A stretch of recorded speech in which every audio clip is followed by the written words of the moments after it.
Hey guys, Terrence here again with Neptune Systems and another great day with Let's Talk Reef. Oh man, so excited to be here in our brand new studio. Not completely set up yet, but do have a lot of the painting done. You probably see behind me I've got actually some sound dampening there, and I hope this is going to be an awesome studio for us. I've got some great things planned, but for today it's still a little plain in here, but we're checking it out. We got the lighting going. Hopefully it's going to work out great for us. I got a great show here for you guys today. I actually have a really interesting guest coming on. I had a great time at Reefapalooza with him across the aisle. Chris from ACI Aquaculture. We're going to bring him on in a little bit. I'm going to go through some of the usual housekeeping stuff that I do, and then we'll bring him on.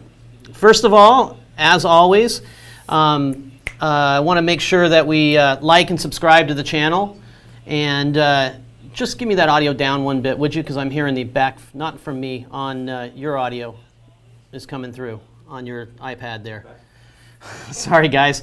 We're testing out this new studio. You know how it is, and it's a little distracting. Sometimes you got some other audio. It's okay, but you got to subscribe. You got to like the page. Or you're not going to get the notifications, and you're not going to get the the understanding of, hey, Terrence is going live. We got to go join Terrence here live because we can interact. Because we've got Mermaid's Reef here. We've got James Geyer here. We've got Jeff's Reef Tank.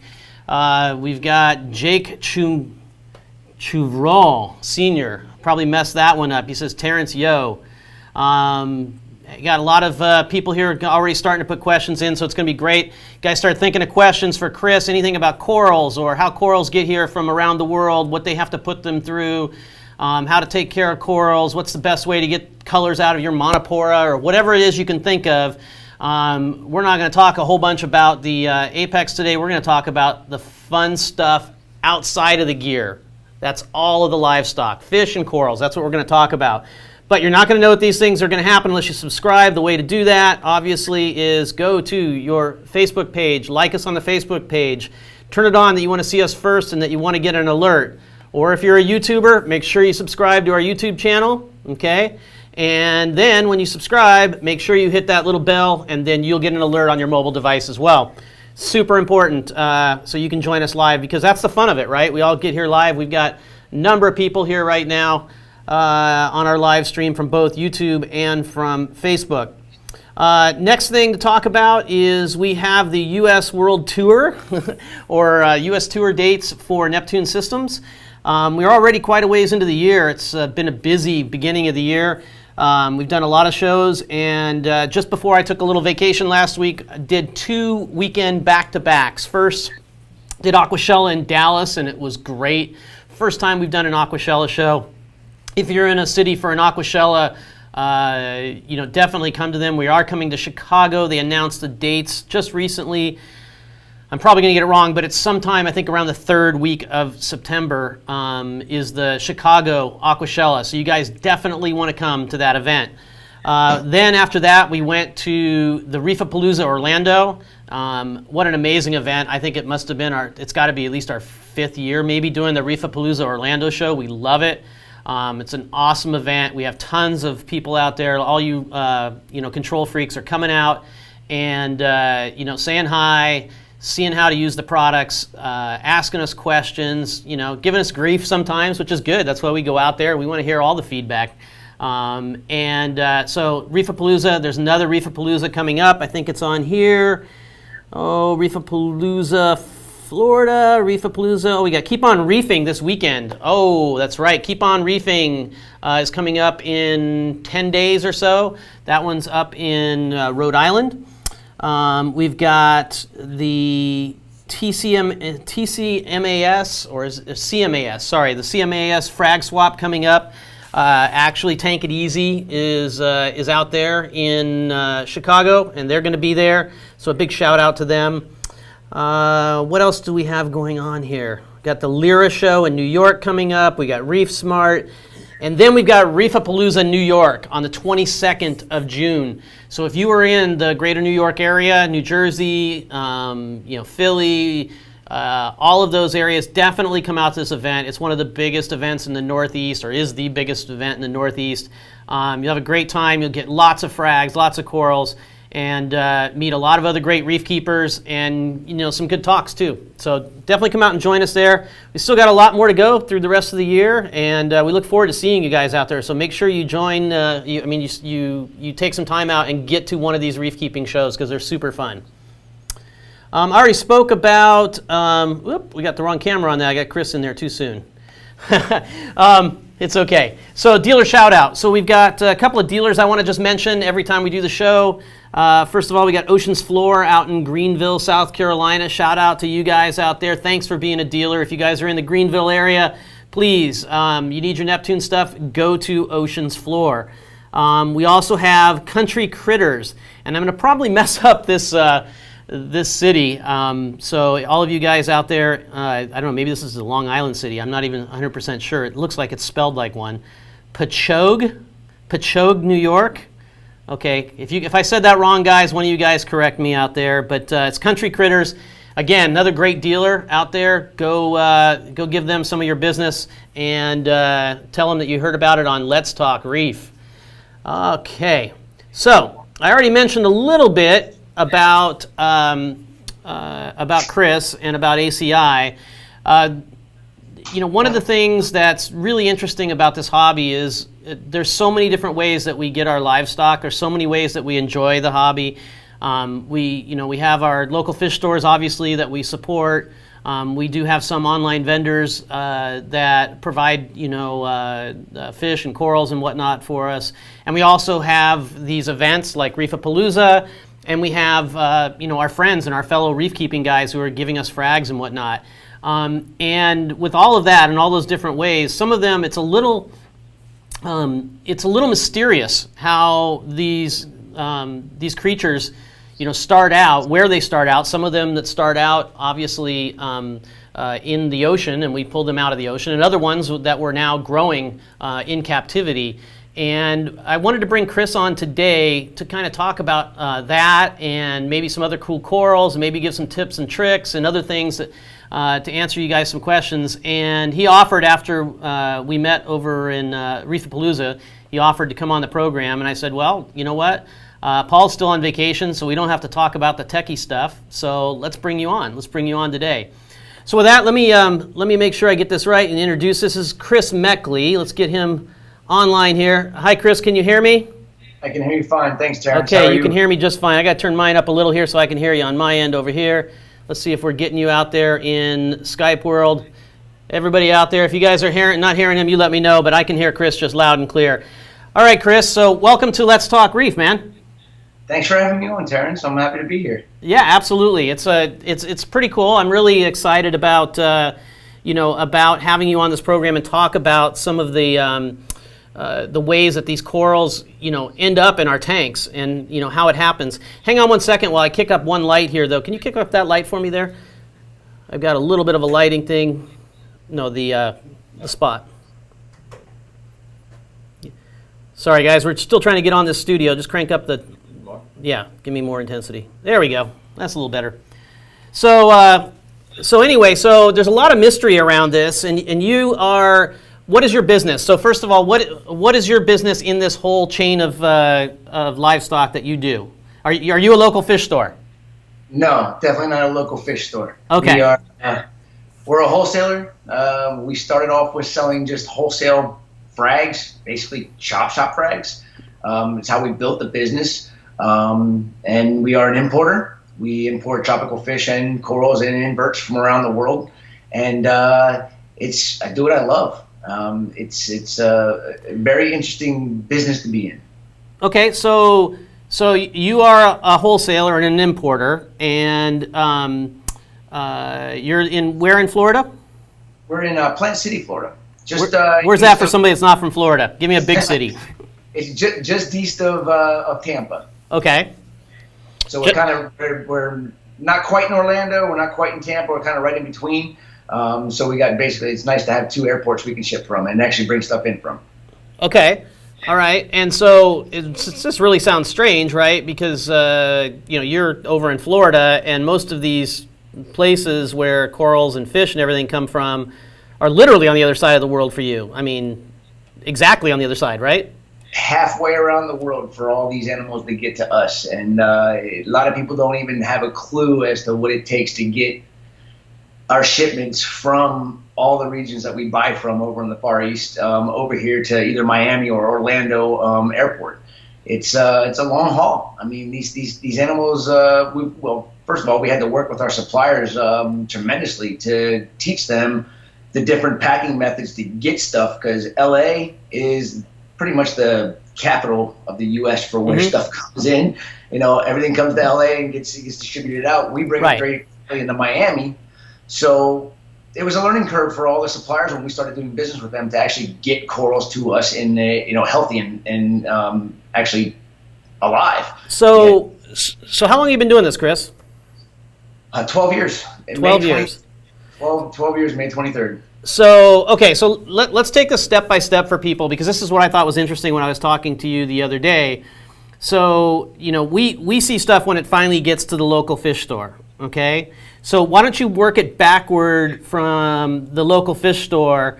Let's start with a fish, right? Let's just start with a fish that we might get somewhere over in the Philippines, right? So start from the local fish store and work that backward. How does that happen?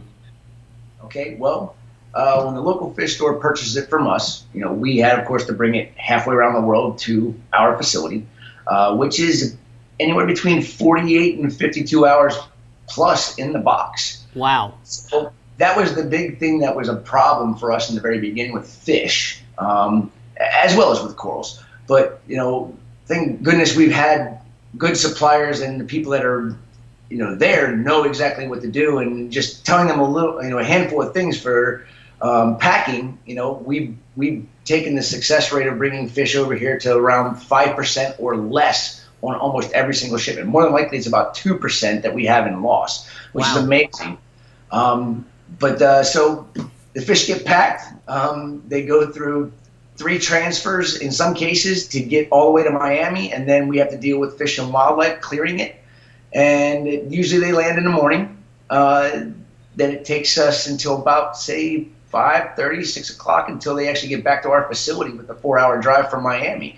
So even though it might be 48 hours or even 30 or 42 hours by the time it lands in Miami, we still have to go through the clearance process, through customs and through everything, and then load it into our vehicle, drive 4.5 hours from Miami back to our facility, and then we have to go through the unpacking process. And we are very strict on how we do our acclimation on the fish. We make sure the pH is matched, so that way the fish can be taken out of the water that they're in, which is usually pretty bad and full of ammonia, and they go directly into our clean systems with a low pH. And then it takes about, depending on the size of the shipment, it could be, if it's 20 boxes, doesn't take long at all. If it's 60 and 90, 100 boxes, it could be a 3 or 4 hour unpack, depending on the crew that we have here, have at the facility to actually do the unpack.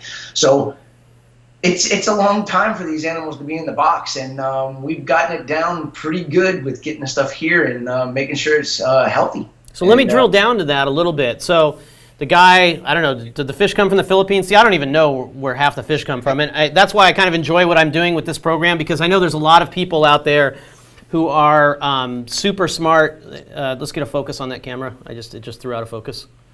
So there's a bunch of people who are super smart in the fish and coral side. I'm a hobbyist. I have some knowledge about it, but I don't know where every single fish comes from. I know, okay, I get a flame wrasse. It's probably coming from Hawaii-ish, around there, right? But what fish would come from the Philippines? We get fish from the Philippines? Oh my gosh, it's our best supplier, and the majority of our fish do come from the Philippines. So name one common fish that you would get out of the Philippines.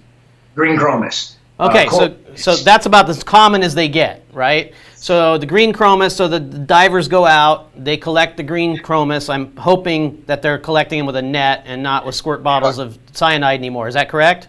That is correct. The supplier that I use is the biggest net advocate over there.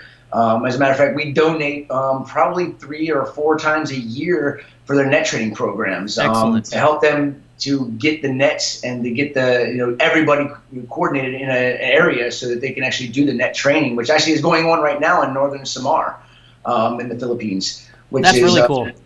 Yeah, very cool. And because that's got to be an impediment for them. the cost of the net. So it's like, okay, how much does it cost and how fast can I go out there and with cyanide get fish, and who's going to know the difference versus if somebody gives me the net, maybe I'll go out and do that, right? So they go out and collect up green chromas. How many, does one diver collect in a day? I mean, these are the kinds of weird little facts that are... Honestly, I couldn't tell you on the green chroma side of it how many are collected in a day by one particular diver, but one of the things that I learned when I went to the Philippines from a diver that does collect the bicolor blennies. Okay. That I'm like, how do you collect those fish without using cyanide? These things go into a little hole that's this around. How do you do it? And he actually uses a little, almost looks like a weed eater string, and they stick it down in the hole. It pokes the hole. Puts down the hole, and the fish shoots out, and they're right there with a net to catch it, or they have a barrier net going around the bommy that they're actually collecting the fish in. And they collect a lot of these little guys. They had it on video. They showed me the video. It's pretty amazing. The one guy in probably 15, 20 minutes, he collected like 30 or 40 of them. Wow. That's not too bad when you break it all down. Where back when the old days with cyanide fishing, they just shoot that whole bommy with cyanide, and the fish come out, and they'd be all sluggish, and they'd go around and pick them up. And of course, most of those fish are doomed to existence. They're done. They're done after the customer often gets them too. That's the sad part about those fish. Okay, exactly. So he gets them, he puts them in his little thing, then they have some holding facility, I imagine, that they bring all their boats or whatever come back to. They put them in this holding facility? This is one of the things I love about the supplier I'm using. He has substations all over the Philippines. So last account that I remember, he has over 15 substations from different regions that they collect fish from. The fish go there, they're conditioned, they're held, and then he brings them to his main facility in Manila, and then they're packaged and shipped over to the U.S. and around the world. I see. And it's an absolutely amazing facility. When I was over there, I did live videos from it because it blew my mind how I've never seen the tropical fish side of the industry. Because when I was in Indonesia, 10 years ago, I didn't do fish. We didn't start doing fish until about 6 years ago, and it was really cool to see an operation like it's RVS Fish World, how they operate. Oh, I like them on Facebook. Yeah, they must have at least 25 or 30 apexes, right? With all the Wi-Fi boosters he has around that place so he can do his videos, you'd think he'd definitely have some apex. Yeah, RVS, I liked him on Facebook, and I see his operations stuff all the time and all of his posts on Facebook. It looks like a really good way to go over there, so that's very interesting. It's very good. So then in Manila, they box them all up to come. What do? They do anything special in their bagging? I don't want any trade secrets or anything, but I mean, we're talking, is there a special kind of oxygen mix, or is there throwing a special tablet into the water? How do they last 40? I can't bring a fish home from the local fish store sometimes, let alone get it 42 hours in the hold of an airplane. Yeah, it's amazing. These guys are so amazing. That was one of the things that I loved about watching these guys pack up an entire shipment. When I was there, they were packing up an 80-box shipment that was going into LA, and they packed 200 damsels in a box in little bags. And one of the things that I told them to get them all the way to me was a big key thing, was to put methylene blue in the water that they're packing. Wow. Methylene blue is an mild antiparasitic, mild antifungal, as well as mild antibacterial. But it also, one of the things that it does, and a lot of people don't even know this, but we pack all of our fish with methylene blue when we ship them out, because it allows the fish to saturate their own blood with oxygen. So it calms them down as well. So when you have a fish that's in, literally 2 or 3 tablespoons of water that's this big, and it's... Are you serious? That's how much water's in there with those fish? Well, break it down. The box is only 15 by 15, and they're packing 100 damsels in that 15 by 15 by 10-inch box. And then the bottom layer has got another 100 in it. So, yeah, it's amazing. These fish come in, and that it surprises me to see the mortality rate is so low. But when you have suppliers that have been doing this, Barnett's been doing this for, 40 years. He's learned all the ins and outs of how to pack fish, and I've helped to... I helped him a little bit with the methylene blue thing, and that made such a difference. Where we had green chromas were always a bad shipper, and we would get 20% DOA, and to me that's not acceptable. No. I don't even want to buy the fish if I get that much DOA. I want my DOA percentage on all my fish to be down below that 5% range, and we're going to have it. There's not much you can do about it, but the better it is, for the industry, the better for the industry as a whole. We as an my industry, salmon comes in with 100% DOA. they're yummy in your tummy too, I'm sure. Well, that's good. So he puts them in the bags. He's got these special way of packaging it, and now it's got to come from Manila and get to Tampa. Is that where you fly them into Miami or Tampa? We have to bring in our Philippine shipments into Miami. We can't bring them directly into Tampa. Actually, we can't really bring any shipments directly in from overseas into Tampa. And we actually can only bring one supplier into Orlando now because of flights. It's mainly because of flights. It basically, when they pack it in Manila, it gets taken to the airport. It probably sits there for 4 hours. It tries to be about 4 hours before the flight takes off is when it has to be dropped off. Then it ends up going to Taipei or Seoul or Hong Kong, depending on the airline that we use. And then they always make a stop to refuel in Alaska, and they make their journey the rest of the way all the way down to Miami. So it goes nonstop from Manila to Alaska, and then nonstop from Alaska to Miami? No, it's either it goes from Manila either to Taipei, to Seoul, South Korea, or to Hong Kong. It all depends on which airline we get a booking for. Right, it's Cathay or whatever, yeah. But from those points, they all stop in Alaska to refuel, and then they come down to Miami. And then the biggest problem that I have is, sometimes the plane lands at like 6 o'clock in the morning, and the documents, Fish and Wildlife doesn't open until 8 o'clock. So if the documents are ready to go at 6:30 or 7:30, 8:30, whatever it is, we have to sit there and wait at Fish and Wildlife for them to open to get the another 2 hours. So those fish are another 2 hours waiting, right?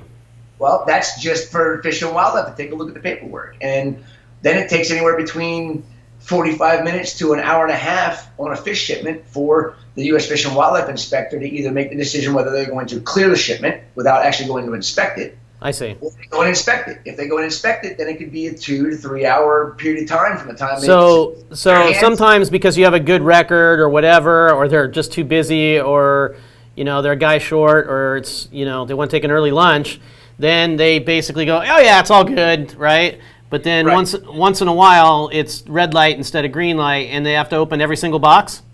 No, I've never had. Only time I've ever had every single box opened up was on a coral shipment. When you're dealing with CITES animals like corals, then they go through the paperwork. It takes even longer for them to go through and make sure that the paperwork is matching up perfectly. If they find anything that's a little CITES, for the people that don't know, what does CITES stand for? It's for the trade of endangered species. Oh, okay. It's a permit that we have to obtain from the Indonesian government or the Australian government or wherever we're bringing the corals in from, and that permit has to then be. It's an international agreement, right? That basically Correct. Every country has agreed to follow these particular rules. Correct. So then, once that's taken care of on the CITES side of it, then Fish and Wildlife gets it, then they inspect it. If there's a little discrepancy in the paperwork, that can trigger them to go through and do a full-blown inspection on the shipment. If the paperwork is perfect, they still do an inspection. I mean, almost every shipment that comes in wherever I go, I have to deal with an inspection. Even if they go and look at one box, that's about another half an hour, 45 minutes, depending on how far they are away. And those poor little fish are like, please, I need to see real water, right? It's more the corals. When I bring in fish and coral shipments is when it concerns me, when they actually go through and inspect the corals out, and it takes them a long time. I mean, 99% of the time they'll go through and inspect the corals, and it'll take them, if it takes them, a half an hour. I had a shipment one time that took 14 hours for them to do the inspection on it. Wow. I sat in Miami with my dad. It was after I came back from Indonesia the first time in 2010. 14 hours. We didn't get home with the corals until like 5 a.m. And I was in Miami at 9:30 a.m. the day before. That's crazy. So then you get them, you bring them back to your office, and then you in your facility, and then you have a whole unpacking and I'm sure protocols for basically bringing these guys in, making sure, going through what's alive, what's questionable, what needs to be medicated more than other things, right? Correct. I mean, we have certain fish when we're bringing fish in directly from the Philippines or Bali or from wherever we're getting them from. There's certain species that we've known and learned over the years of importing that we have to reox them, meaning basically we have to change out half their water. We went a step further from the advice that I had gotten, and we use zeolite. We put that into the water as well. That absorbs the ammonia for us for half the water that's still in there. And then we reox them and let them sit overnight. And then we have to drip acclimate them for about 3 hours the next morning to make sure that those fish actually survive. And in the beginning, when we were kind of novices with the import side of fish, one of the fish in general, dog-faced puffers, getting them all the way into Miami, they are not happy. They're stressed out so bad. And, I stopped buying them for probably 3 months until I talked to Barnett, actually. He's the one that told me. He's like, you got to reox those things and then drip acclimate them the next morning. And as soon as we started doing that, our survival rate went from probably 30% to almost 100%, with dog-faced puffers. And everybody loves a dog-faced puffer. Oh, so gosh, no doubt. I just wish I could have one in my tank, but, because they're so cute. And it's like now I got to have another tank to have all those kind of fish that I want to have. No, one's enough. One's plenty. Okay, well, and then from there, you basically get the orders in from the customers, and there's, a couple days before the local fish stores have access to them? Well, here's how we do things here. We will not ship a fish that is say we get the fish shipment on a Wednesday.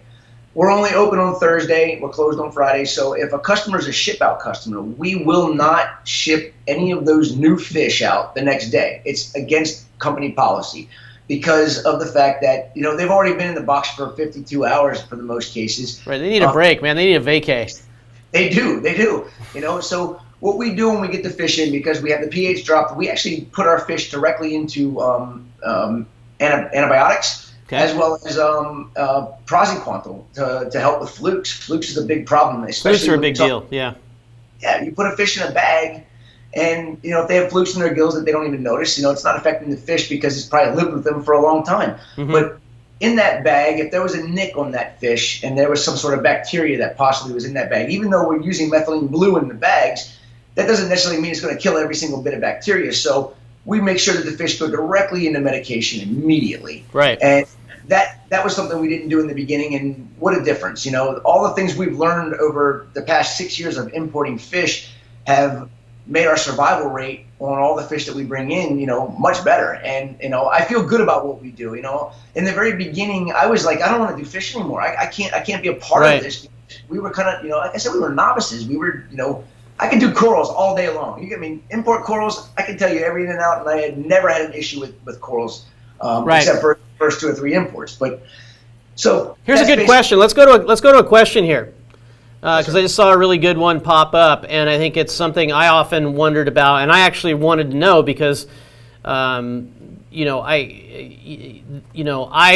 to know where my stuff comes from. I want to know where my source is. And Nancy McCrae actually asked us. Nancy comes on this program quite a bit, and she says, "How do we know what wholesaler our local fish store uses? Is it something they're typically open to sharing?" Well, unfortunately in this industry, a lot of people keep secrets. When they find a good place to buy their stuff from, they don't like that getting out so that any other local store can get it. So I don't know, some stores don't even care. And I have a lot of stores that I deal with that throw my name out all the time because, they want to see us succeed. And same with them. I throw out names when I want to see, I want to see my customers succeed. But the bottom line is I don't know if the store that you're dealing with, Nancy, will actually relay that information.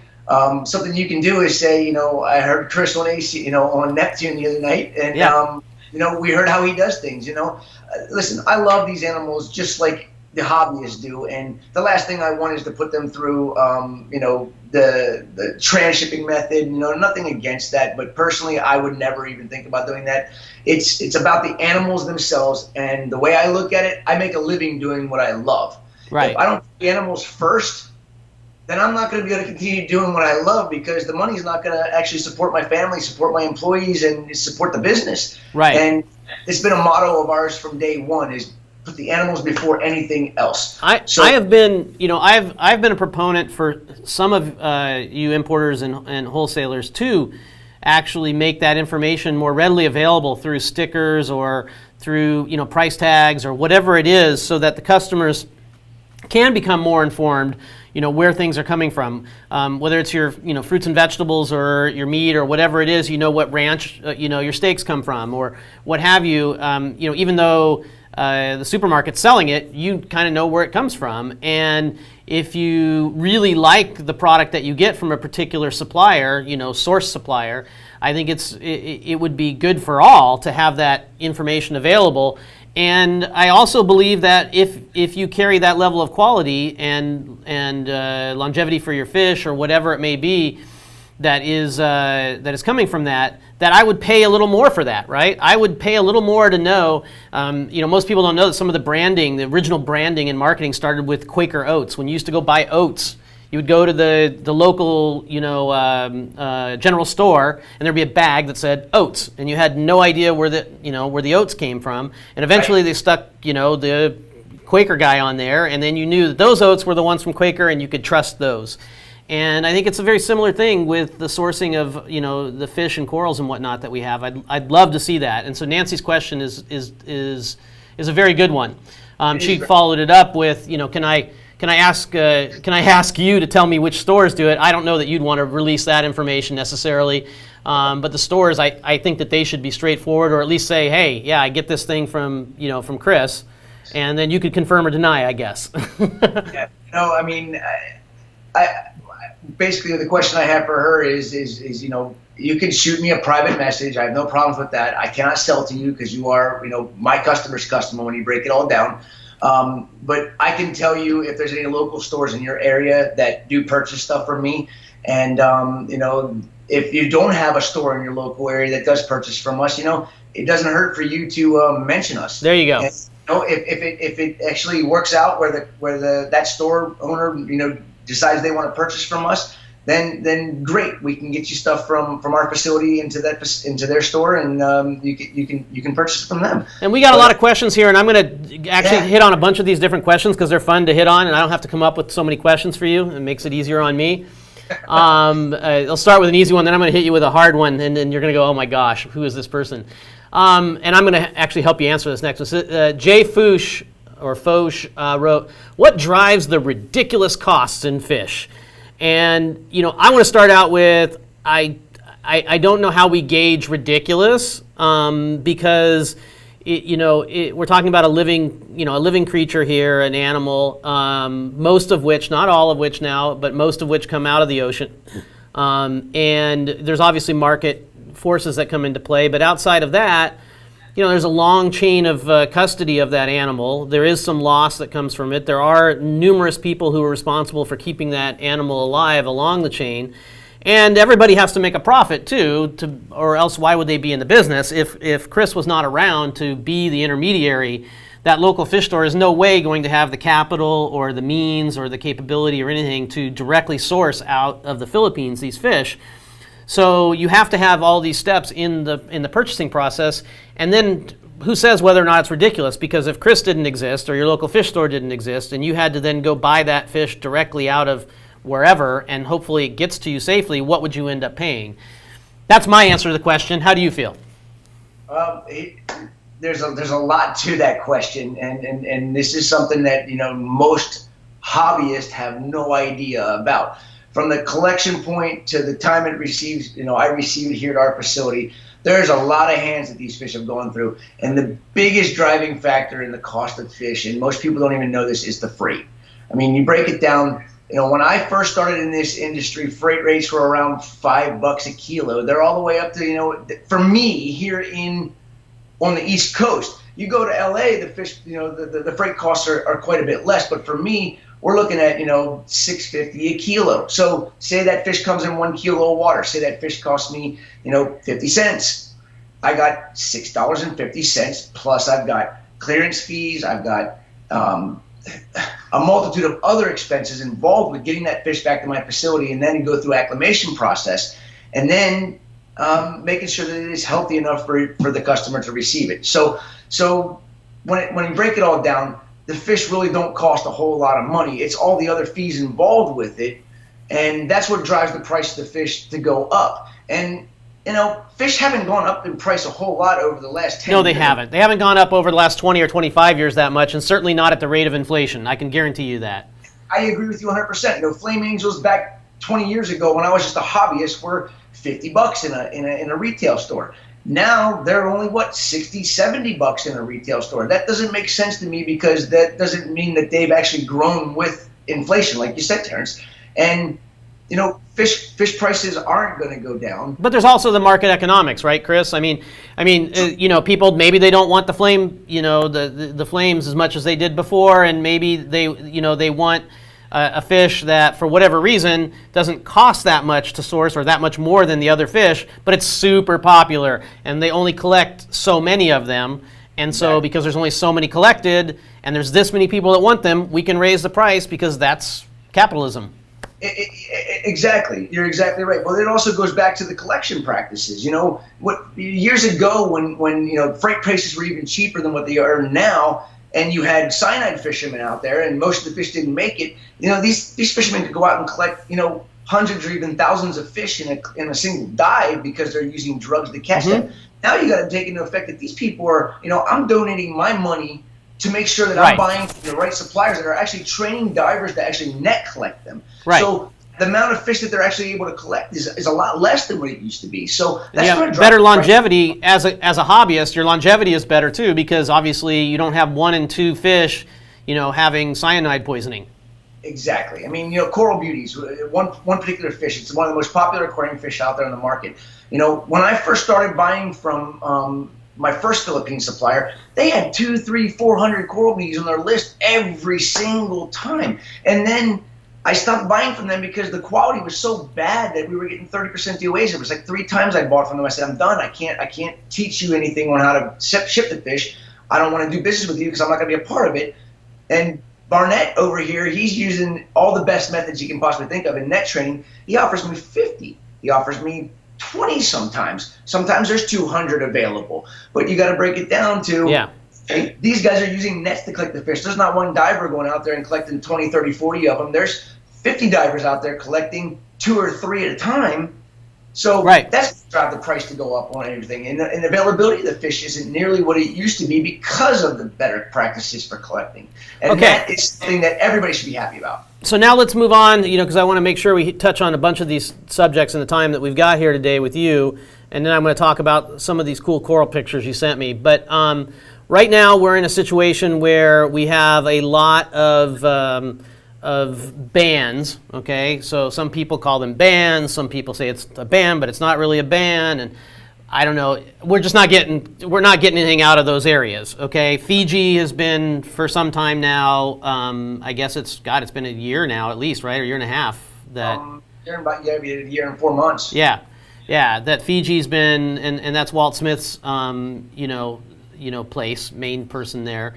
And then now there's Indonesia that's been now almost a year, right?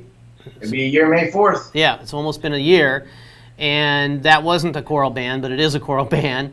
There's a lot of political things. We don't need to get into all the reasons, behind that. But how is this most directly affecting you, and how have you changed your business to adapt to this? Because we don't know how long it's going to be, right? No, we don't, and it's a great question, Terrence, because I received 2 huge shipments of coral on May 2nd last year. May 4th, I get the message from all of my suppliers, and of course it was blowing up all over Facebook that it was done. Well, I didn't know what we were going to do. It made me really nervous. I had my trip planned to go to Indonesia. I still went to Indonesia, and we were all very hopeful that this was all going to be taken care of, and we were going to have corals being exported again, by the end of the summer. Mm-hmm. And of course, that didn't happen. So we had to change up everything we do. I mean, we bought corals from Australia. We bought once a month usually because our main. Let's make sure also, Chris. Let's make sure to clarify for the audience here, because I mean we take some things for granted of things that we both know when we're talking about stuff, but the audience doesn't necessarily know. So in Indonesia, right? There's lots of ways that people collect corals, right? Some of them are collected out of the wild, and then there's other corals that are collected, they're grown on these gigantic mesh mats, and they're grown, on little discs, and they grow into little mini colonies. and those mini colonies are then sent over to you, right? The ban that we're talking about bans everything, right? Correct. Well, it was for anemones and any sclerantinia, which is coral. So wild coral, I'm doubtful that we'll ever see wild coral exported from Indonesia again. I am very hopeful that we will see mariculture. I don't know. I hear things. So what kind of corals are we talking about that people would be familiar with in Indonesia that would have been the wild coral that people were getting? Oh, the stuff that, everybody didn't want there for a long time. The bread and butter stuff like toadstool leathers, star polyps, zoanthids. I got some star polyps for you.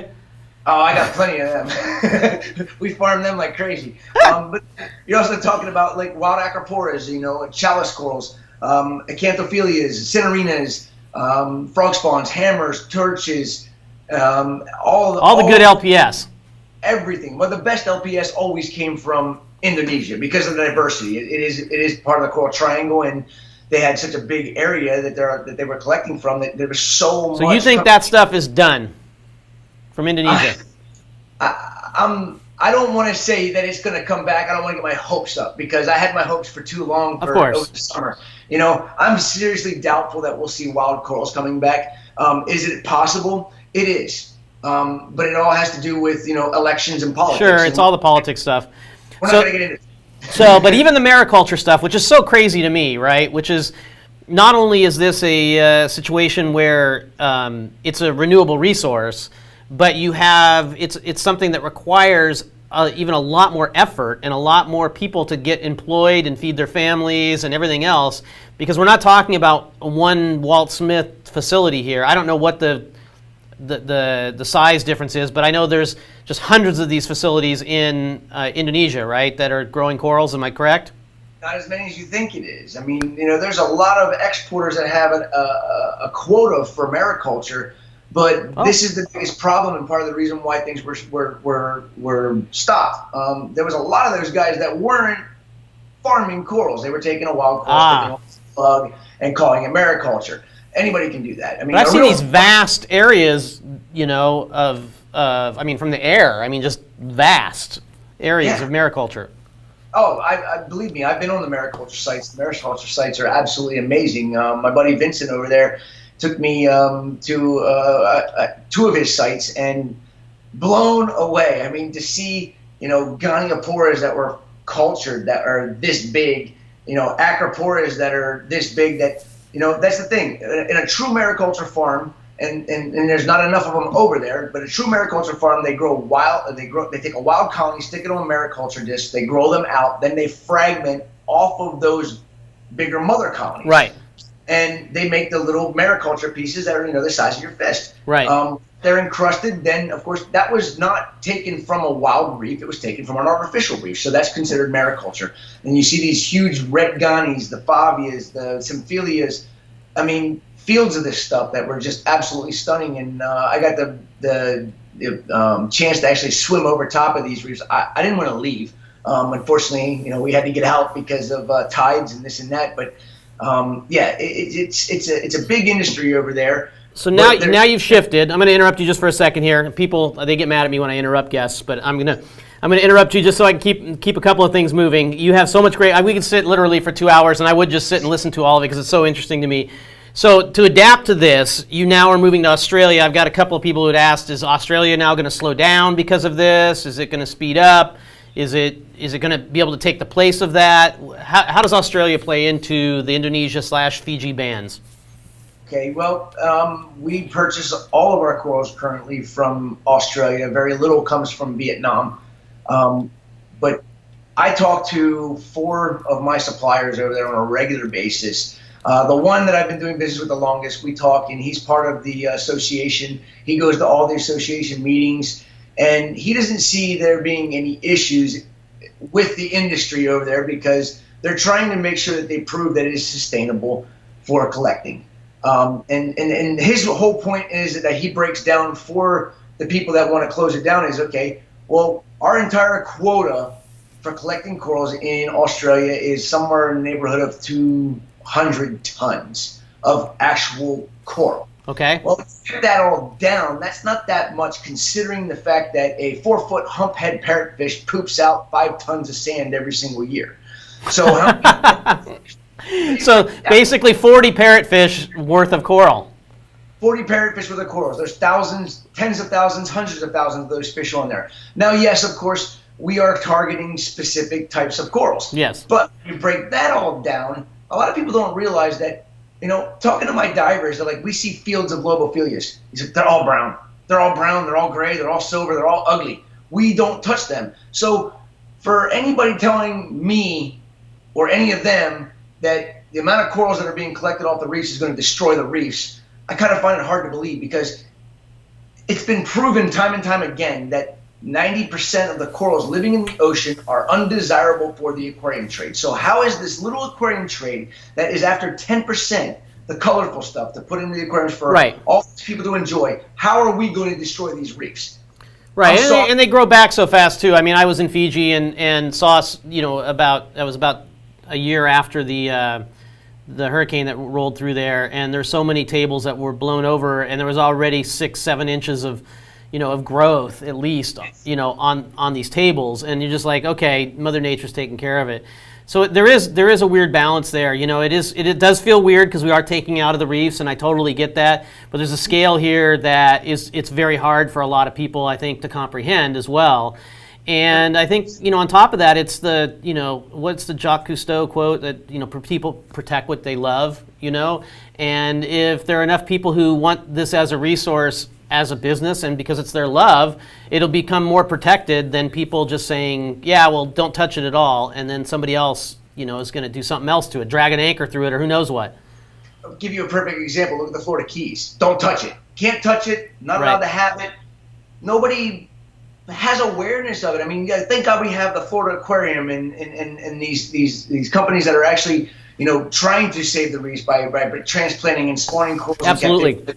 In my opinion, that's the worst thing. The worst thing they could have done was to ban the ability to even possess the corals in captivity, because now the awareness is gone for it for the hobbyist. And me as a hobbyist, I want to know about all this stuff. This is what I love. Right. My holy grail Acropora is Acropora palmetta. I can't have it and possess it legally. Right. And if I do, they can shut my facility down. And that saddens me to the fact that I wish I could have it and grow it. Right. I would donate 50% of what I grew back to the wild. Right.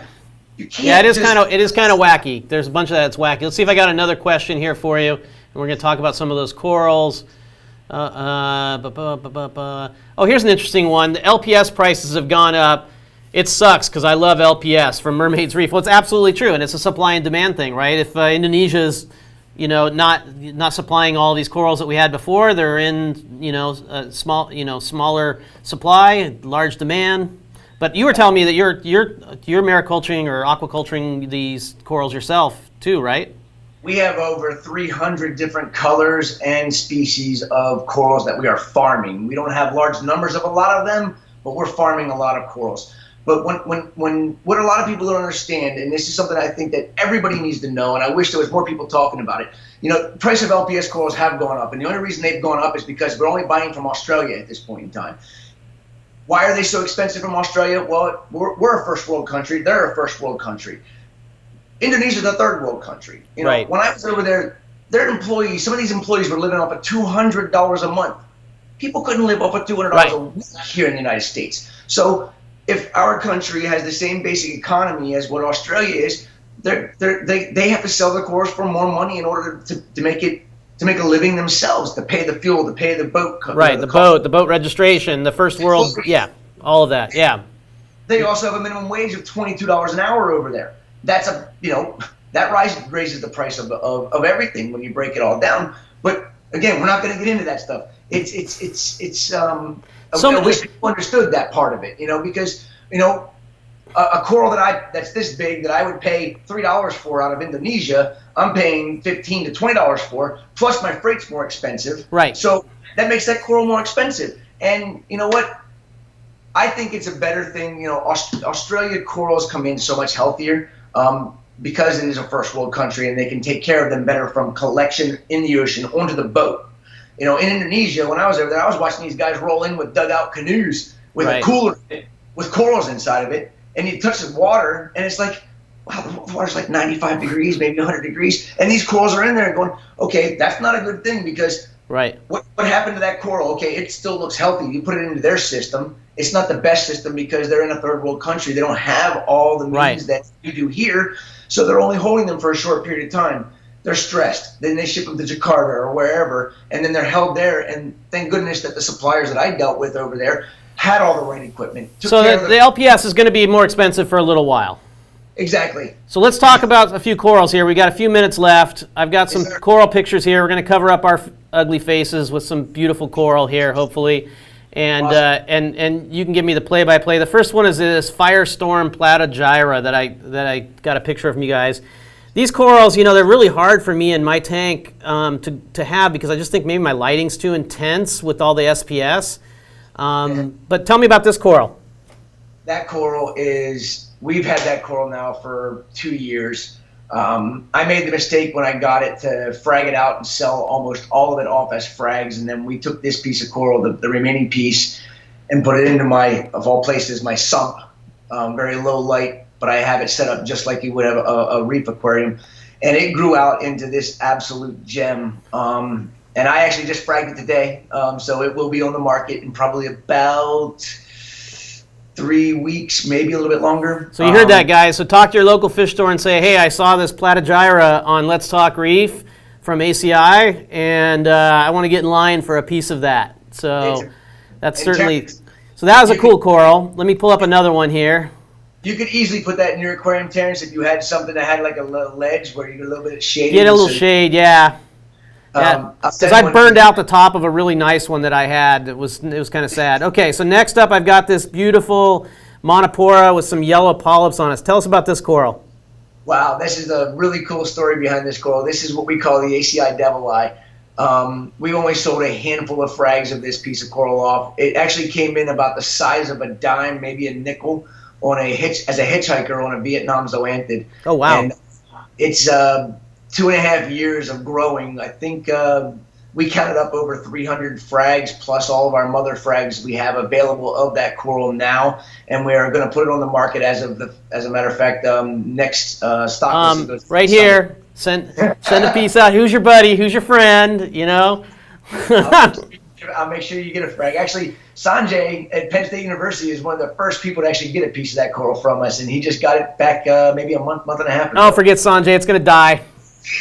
Forget Sanjay, So, Sanjay's running the Trident right now, so it's probably going to live, darn it. No. Sanjay won't watch this show, so he won't even know. But this is a beautiful coral. Is it like the beach bum Montipora that just takes forever to grow, or is it like Sunset that's a lot faster? This coral in the beginning grew very slow, and it was just one frag for probably 6 months, and then when it finally started taking off, there was no stopping it. I mean, we ended up fragging frag after frags after frags. I mean, it's so nice. Now we cut them the size, I don't know, the size of a pencil eraser and glue them down, and within 2 months, they're fully encrusted over a 1.5 inch disc. So it does grow quite quickly, and I'm fortunate for that. So now I can actually offer it. And what's the name again? The name that you're going to give it? The kooky name that we love these kooky names. What is it? We're going to call it the ACI Devil's Eye. ACI Devil's Eye. I like that. Yeah. It's got a little rhyme to it. That's great. So you guys heard it here. You guys want this again? Ask your local fish stores for it. It's going to be $3,000, right? That's the thing I always said. I'm not going to make it unaffordable for the hobbyist. I know. I'm just ribbing you. Okay, here's another one. This is a Montipora stellata, right? Love that coral. I got that from a really good customer of mine that grew it out so big. He's like, Chris, I don't know what to do with it. So he ended up saying, Chris, I got overgrowth of all these corals in my grow out tank. Let's do a trade. So he sent me a nice big chunk of it, and we now will be putting that one on the market probably in about 6 months. Does it have a name?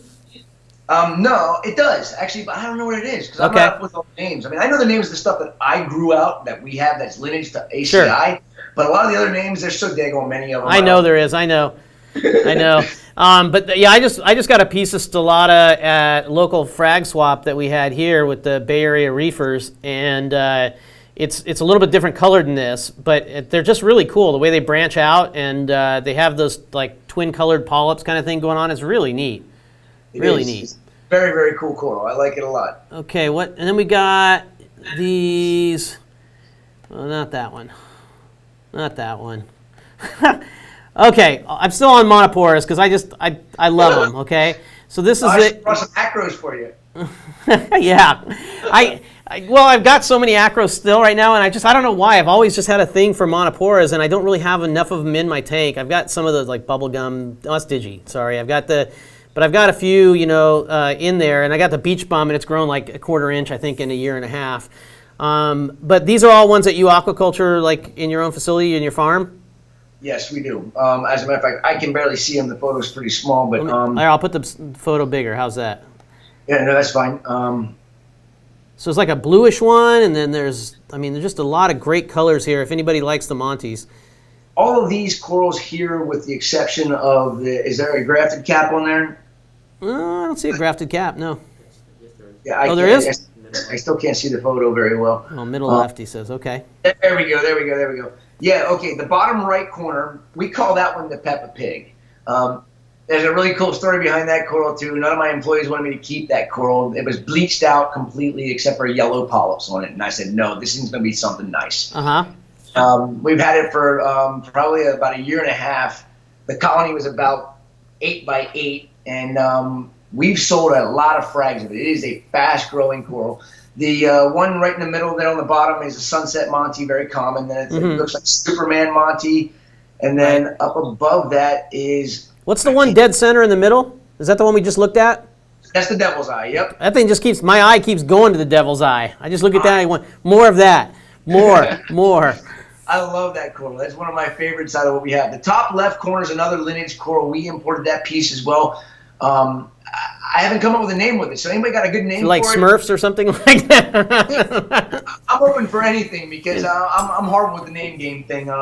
It's definitely a really unique piece, and that does depict the colors of it extremely well. Okay. Gosh, we have probably 7. What about? I got that one. Let's see. What about the Cephastrias? I had the picture of those here in a minute. I'm a sucker for some Cyphastria, and there's a lot of Cyphastrias that we have in that collage of photos that were also hitchhikers. There's 2 of them one of them we call the bubble mint, which is kind of the reddish base with the pink polyps. Is that one was a colony that we received, and we just decided I'm keeping it. And then we have the biggest photo is the bubble mint, but that particular piece is one of our mother frags, and it's so cool. It started grafting on us for no reason, and it's getting this green streaking going through it, and I'm like, that sweet, is neat. Keep it, don't frag it. Yeah. Then we have the sunrise Cyphastria, which is I'm pretty sure the bottom left piece, and we have the bottom right one is always nice. That's oh man, I can't think of the name of that one. That's a great Cephastria too. That one actually was it's not the one you're thinking it is because we imported that piece. Oh. Actually, yeah, I can't see the photo that well. My eyesight's getting too bad. Well, that's okay, man. Anyway, great corals that you have here. Definitely love having you on and discussing some of this stuff. We're going to have to do it again for sure. I want to go back to our questions for another couple of minutes. We've got some suggestions for that coral for you. The first one is marshmallow for that. So that's kind of good. I like it. Another one here is Casper's poo. I love it. I definitely like that one. That one is definitely good, right? Oh man, there's so many good questions. I'm not going to get all of your questions here. I did have one stump the fish guy question, and I'm probably even going to get into it. Matt Giles says, "What procedure would you use to treat a fish with uronema?" Okay, which I probably should know what that is. I don't. Sorry.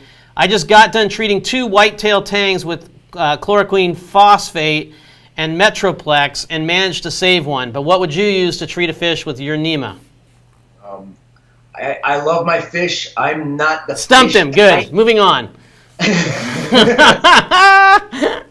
Daniel would be the one to ask that question. Callie Groovy says, I'm gonna get me a Neptune Apex one day.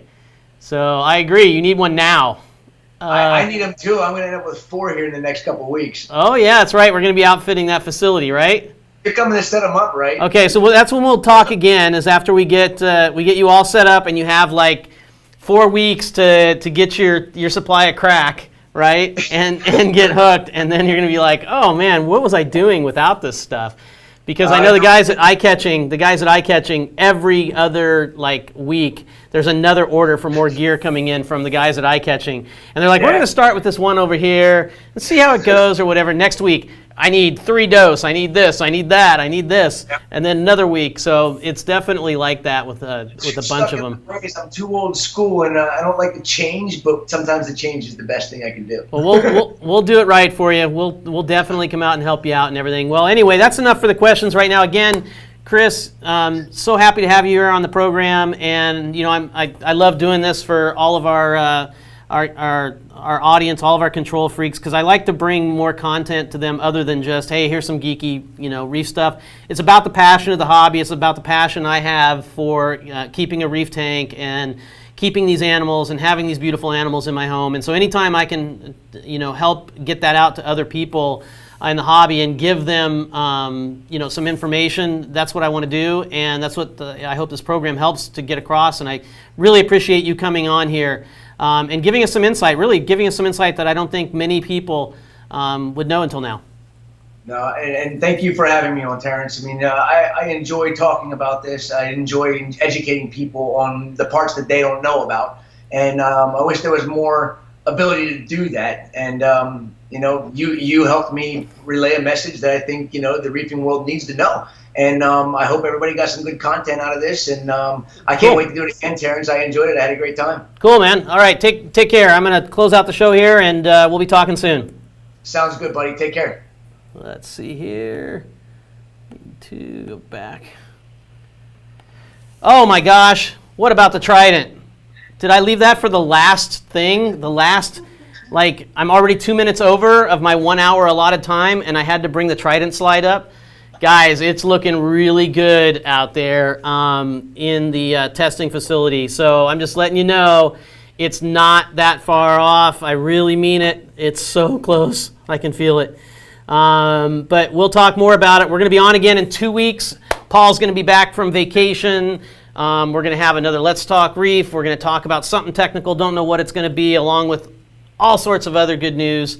And until that time, all you guys out there, just enjoy your reef, enjoy those fish, and join us again next time for another, another Let's Talk Reef. Thanks, guys.